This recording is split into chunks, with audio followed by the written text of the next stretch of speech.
I guess, unfortunately, the 9/11 issue in Spider-Man, which was the toughest thing I've ever worked on.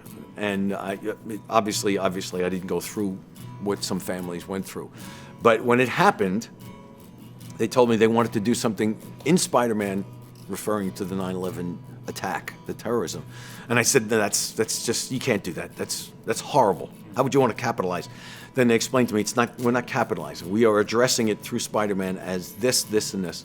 I said, okay. So I talked it over with my father, and Straczynski sent me the plot. And apparently he had struggled with it morally as well, saying there are no words, meaning literally there are no words. And apparently that set something off in him. There are no words to describe what we are going through right now. Imagine how Spider-Man would feel, or a superhero would feel, who's supposed to be there to save the city, and he couldn't. So the image of the double-page spread of him standing on the corner of a building looking down at the flattened area was so important to me, because that's what I felt like. My wife and I both put our hands on our heads and just bent over and cried. That moment, that scene, I can't look at it without getting choked up, because it's so finding out and waiting until we heard from all family members and friends to find out if everybody was all right. I wish that book had sold 1 million copies and it could have been sent. The money could have been sent to the 9/11 fund. We've donated to it. We've raised charity money for it.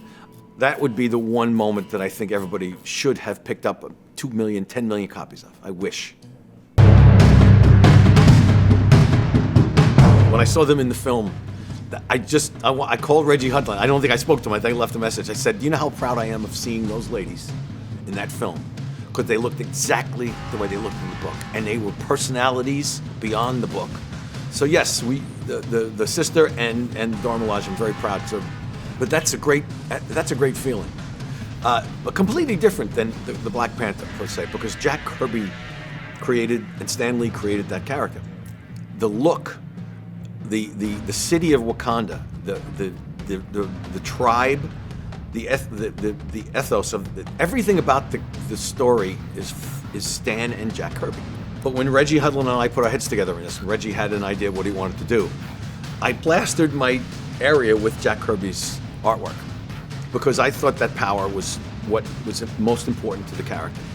And I told Reggie that, and Reggie said, I can't tell you how much I appreciate that, because that's what I think of too. But Reggie put his slant on it, and it became its own. Without, for instance, the opening scenes, he told me what he wanted, and I started doing reference.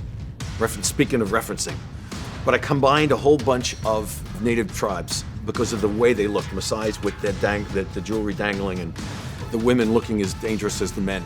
The visuals by themselves told a story. And then the images of the battles, and the sky filling up with arrows. You know, Reggie's suggestions. Almost as if I didn't have to create this stuff. It was such a pungent feeling in my head, knowing exactly what we should do.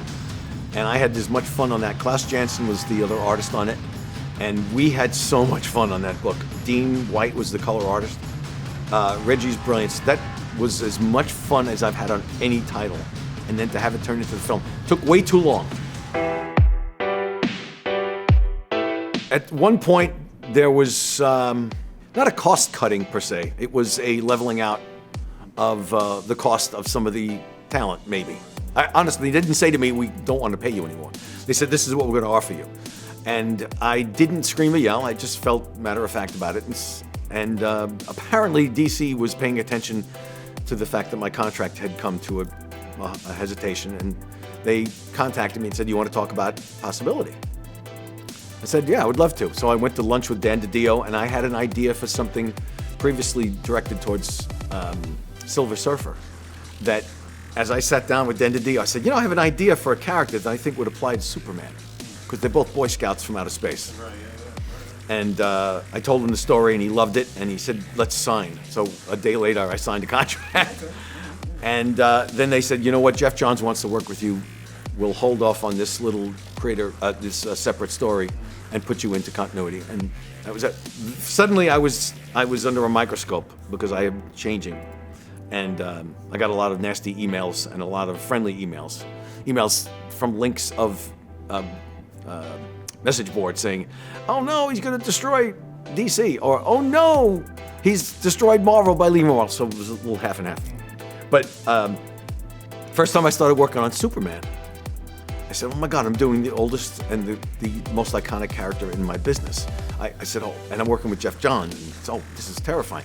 And then I realized I'm doing a red cape. I said, "Wait a minute, I did Thor for 3 years. I know how to do red capes." And the double-page spread of him punching a gigantic robot. I said, "I've done this. I can do this." Red and blue character, Spider-Man, a cape, Thor. I've done this. But I did have a feeling of intimidation for a little while. All self-imposed. Everybody else was wonderful to me. I do that to myself. I put pressure on myself all the time. And I think that's why if I have any ability, it's because I do that. I get support from my wife, my son, my father, my mother. I get support from all of my loved ones. I impose my own intimidation on myself, which is great. Because if I got complacent, I would suck out loud. DC might have said, because we worked on Last Crusade with Batman, and loved every second of that, which was another homage that morphed from Man Without Fear. Same kind of setup. Let me do what I wanted to do with it, and Frank and I got along famously. And I think at some point, Frank probably muttered something about we should work on another character in the same manner. And then I think DC came to me from Frank and said, "Frank has an idea for a Superman Year One type of thing. Would you be interested? You just did a run on Superman a couple of years ago. Would you be interested?" As simple as that. And then Frank and I started talking, and we started bouncing things off each other, and suddenly it was a font of excitement and ideas about what to do with Superman. And we weren't restricted to the perfect Superman past. We could change it. And now it's changed. And yet it still has its roots in the origins of the character from the get-go. Sure. Awesome. John, thanks, man. I appreciate my pleasure. it. Great questions, and I'm glad you didn't stunt my verbiage. I obviously can talk forever and ever without even drinking the whole cup of coffee. Yeah.